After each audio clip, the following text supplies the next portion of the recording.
تازه طالبان ډرون الوتکو ورخطا کړي دي. طالبان وایي د افغانستان پر هوایي حریم د امریکایي بي پیلوټو الوتکو ګرځېدل غندو.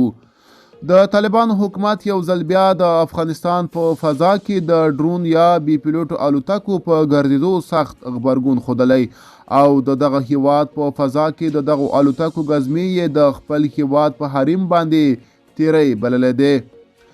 د طالبان د حکومت مرستیال ویان حمدالله فطرت د طالبان تر کنټرول لاندې ملي تلویزیون سره په مرکه کې د هغو هیوادونو څخه چې دغه الوتکې له فضا قلملور څخه کار اخلي هم غوښتي چې د دغو الوتکو مخه دې ونیسي.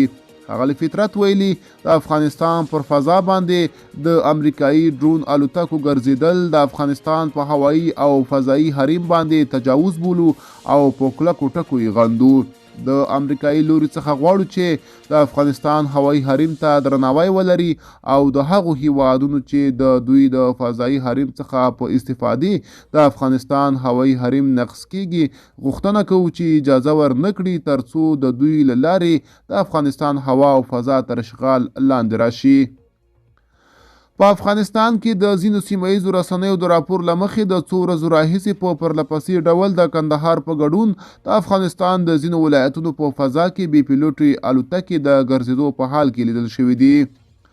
لومړی ځل نه دی چې طالبان د افغانستان په فضا کې د ډرون الوتکو ګرځېدل تاییدوي. د دې د مخه د دغې ډلې حکومتي مقاماتو د ډرون الوتکو ګرځېدل تایید کړي او د الوتکې یې د امریکا د پوځ اړوند الوتکې بللې وې. ملګرو دا به زموږ چمتو شوی ویډیو. که تاسو هم د دې ویډیو په اړه څه نظر لرئ په کومنټ کې راسره ولیکئ.